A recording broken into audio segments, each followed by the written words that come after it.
un peu de football. Je viens d'apprendre avec consternation. Vous savez déjà, il faut dire que le Cameroun joue demain les quarts de finale contre le Maroc. Et après-demain, la Côte d'Ivoire joue ses quarts de finale contre l'Égypte. Il faut dire que pour le match du Cameroun-Maroc, l'arbitre désigné était un Égyptien. Et pour Côte d'Ivoire-Égypte, l'arbitre désigné était un Marocain. Nous, on a commencé à se poser des questions, à se dire, mais pourquoi la CAF désigne Maroc, Cameroun, un arbitre égyptien et Côte d'Ivoire, Égypte, un arbitre marocain?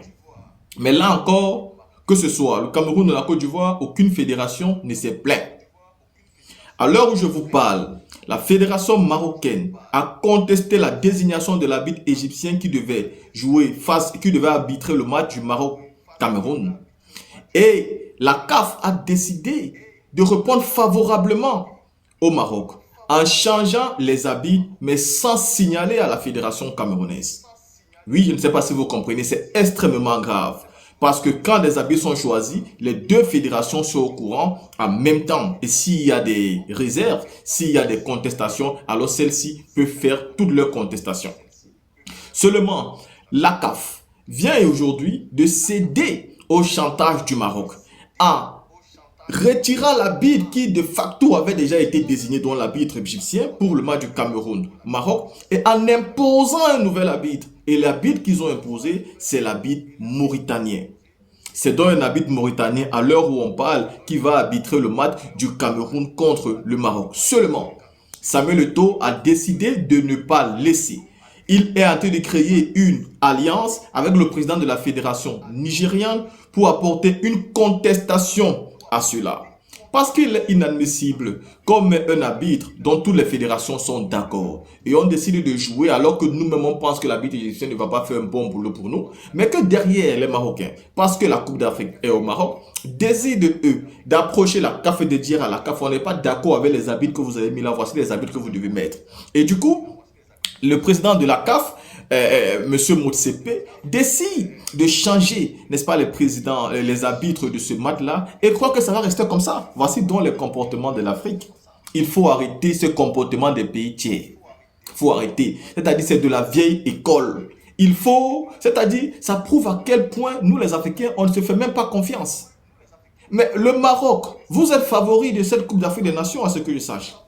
Et le Cameroun, c'est une nation de football, bien qu'ayant 5 étoiles sur leur maillot, il faut le dire clairement, c'est une nation qui est un peu perdue dernièrement. Oui, pendant cette CAN, on est en train de découvrir un nouveau Cameroun qui joue bien au foot, qui propose quelque chose à mettre sous la dent. C'est toujours plaisant, mais sur le ballon, sur le terrain, je pense que vous avez discuté une demi-finale de Coupe du Monde.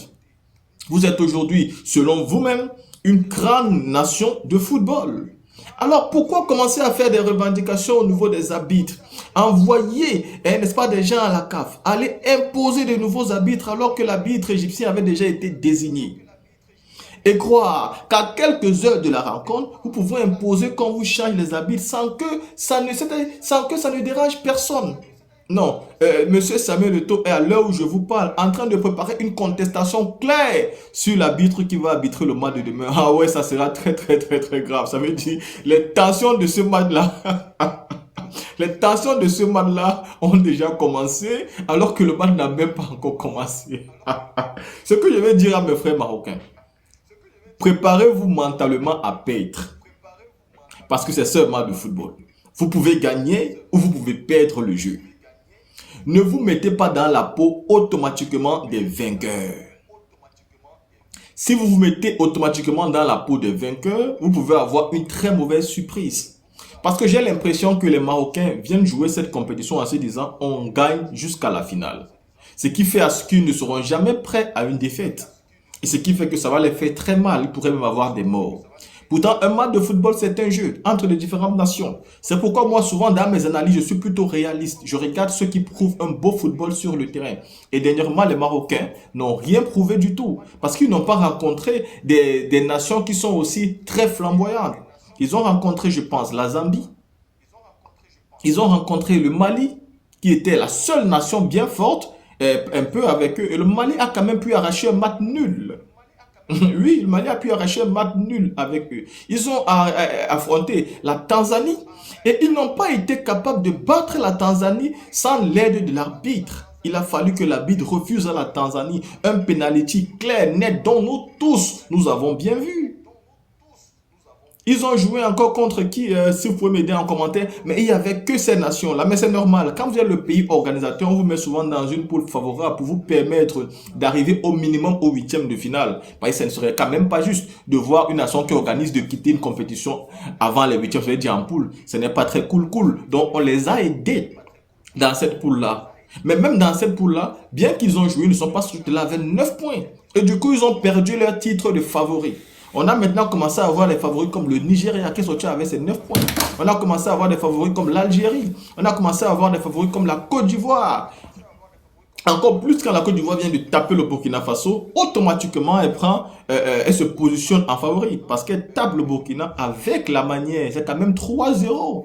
Et 3-0 sans, c'est-à-dire sans s'épuiser. Il faut le dire clairement. Et on ne va pas parler du Nigeria qui tape le Mozambique 4-0. Le même Mozambique dont la Côte d'Ivoire et le Cameroun ont eu la peine à battre. Donc vous avez vu que les favoris ont changé et les Marocains commencent à être un peu grincheux.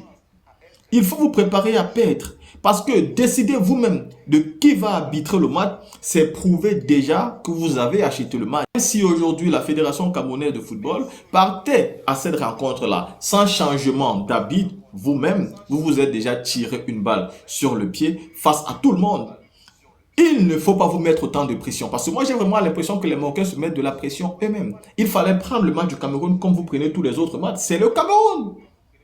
Et à l'heure actuelle, même s'ils ont un nouvel entraîneur qui est un très bon tacticien, pour moi, les Marocains ont plus de talent individuel. Les Marocains peuvent faire très très mal au Cameroun. Maintenant, vu que même savent que dans cette CAN, ils n'ont pas encore montré de magnifiques prestations, alors je pense qu'ils craignent un peu le Cameroun qui est plutôt en confiance. Un Cameroun qui n'était pas vu, même à ce niveau de quart de finale, je pense qu'elle a déjà fait sa CAN. Parce que quand Samuel Eto'o nomme David Pagou, il dit à David Pagou, je te demande juste de faire mieux que la CAN précédente. Et mieux, c'est arrivé au moins en quart.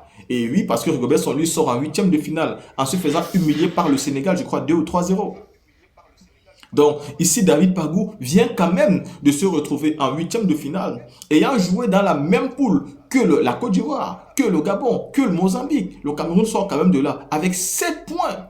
Il faut le dire que ce n'est pas donné quand tu es dans la poule de la Côte d'Ivoire, qui pour moi aujourd'hui est la meilleure nation en termes de football proposé sur le terrain.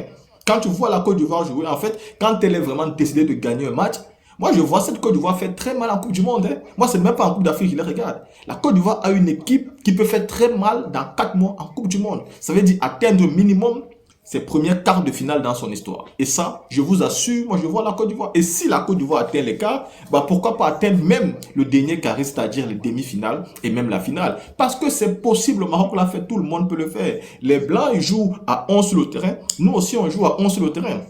Moi, je demande à Samuel Eto'o de contester et de ne pas laisser, n'est-ce pas, qu'il se fasse imposer des arbitres. Si les Marocains ont refusé d'acheter le premier arbitre, il faut que les Camerounais, eux aussi, décident de par leur fédération de refuser l'arbitre qui sera imposé. Il faut aller jouer avec les règles de la CAF et aucune fédération, même si c'est elle qui organise la compétition, n'a le droit de décider de qui arbitre ou pas.